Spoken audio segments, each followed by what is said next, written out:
22 Desember pagi tahun 1948, iring-iringan pasukan Brigade U Angkatan Darat Knil sampai di Bukit Tinggi. Kolonel Marinus Rebel memimpin ratusan pasukan dalam operasi militer Belanda di wilayah Sumatera ini. Mereka mendarat di Danau Singkarak 3 hari sebelumnya, sebelum kemudian menempuh rute darat menuju Bukit Tinggi yang menjadi pusat pemerintahan Sumatera Tengah. Aksi ini adalah bagian dari serangkaian upaya pemerintahan militer Belanda menghapus nama Indonesia dalam peta peradaban dunia. Aksi yang dikenal sebagai agresi militer Belanda kedua, yang dimulai tanggal 19 Desember 1948 di wilayah Jawa dan Sumatera. Belanda meyakini tindakan mereka akan menghabisi sisa-sisa kekuatan Republik bekas jajahan yang dengan berani menyatakan kemerdekaan. Peristiwa itu menjadi awal dari satu periode penting dalam sejarah bangsa.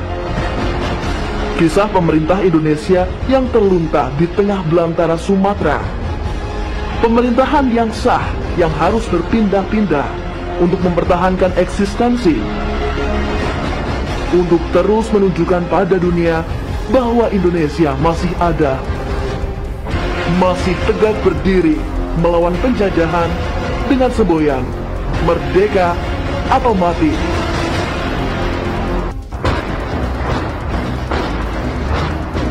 Sehari sebelum kedatangan Belanda, Kolonel Hidayat, Panglima tertinggi teritorium wilayah Sumatera, memerintahkan siasat bumi hangus kota Bukit Tinggi.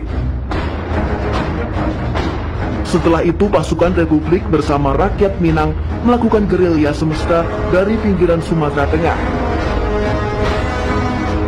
Semangat merdeka atau mati menyalakan perlawanan. Tak ada yang sedia menyerah dan dihilangkan Belanda. 22 Desember 1948, di sebuah desa kecil bernama Halaban, di antara Bukit Tinggi dan Payakumbuh, Sumatera Barat, pemerintah darurat diresmikan Syafruddin Prawira Negara, Menteri Kemakmuran Republik Indonesia, yang kala itu tengah bertugas di Sumatera Tengah ini. Kala Soekarno ditawan, dan saya sesudahnya itu yakin bahwa mereka itu memang sudah ditawan, saya dengan kawan-kawan yang ada di Sumatera memproklamirkan pemerintah darurat untuk melanjutkan perjuangan.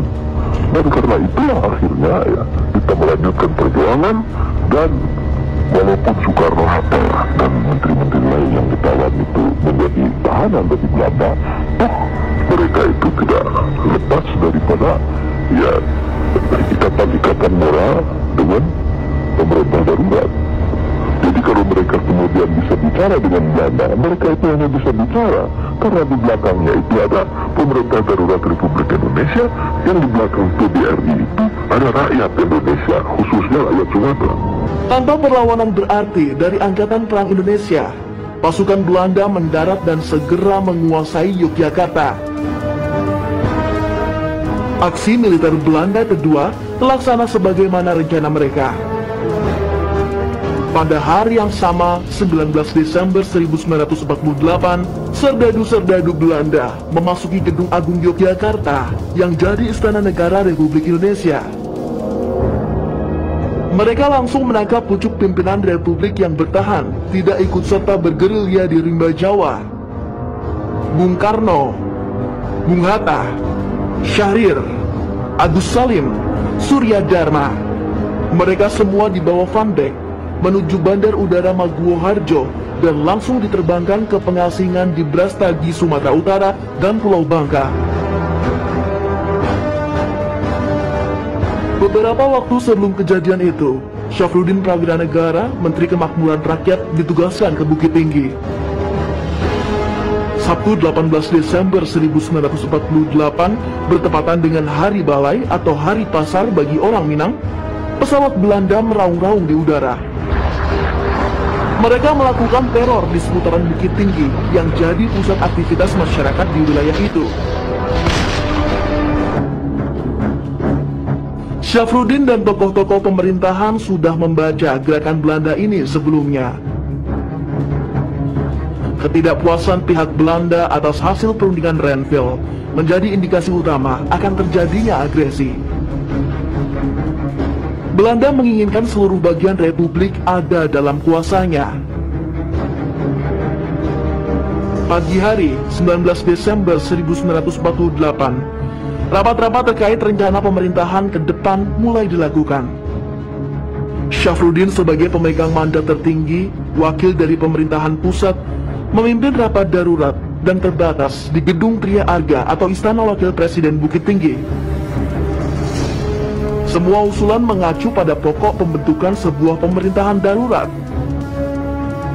Namun rencana itu terganjal komunikasi dengan pemerintah pusat sebagai pemegang mandat tertinggi. Syafruddin menanti balasan surat kawat yang telah dikirimkan ke Yogyakarta. Namun tak pernah ada jawaban untuk surat kawat di masa gawat itu.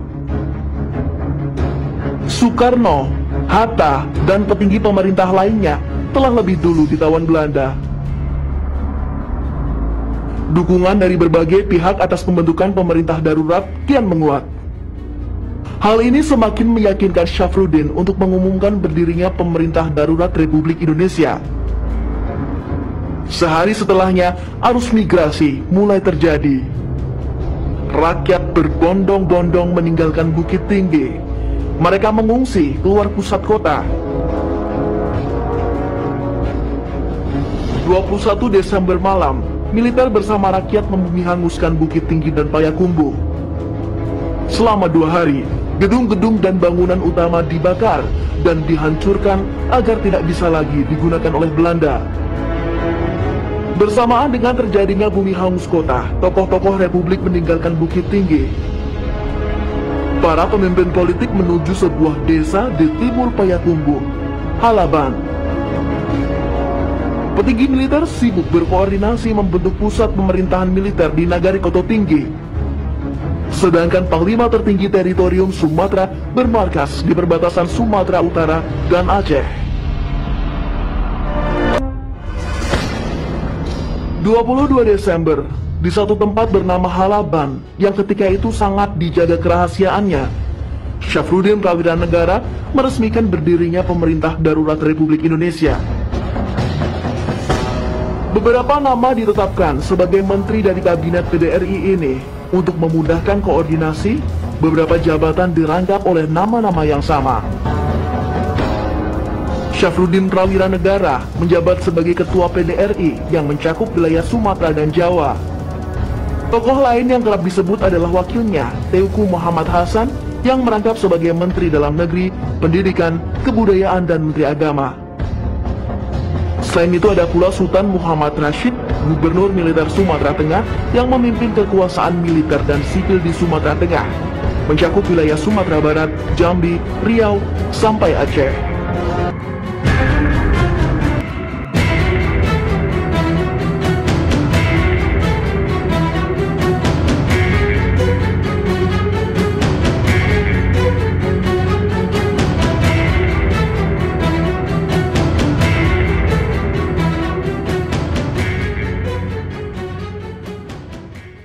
Mr. Syafruddin Prawiranegara sebagai Menteri Kemakmuran ASN pada masa itu dengan kesadaran untuk berkorban melampaui panggilan tugas demi tegaknya NKRI yang terancam bahaya. Hal ini merupakan wujud core value loyal, yakni setia kepada Negara Kesatuan Republik Indonesia serta pemerintahan yang sah. Bagaimana sikap saudara sebagai ASN apabila dipindah tugaskan di daerah konflik Kabupaten Pegunungan Bintang, Papua?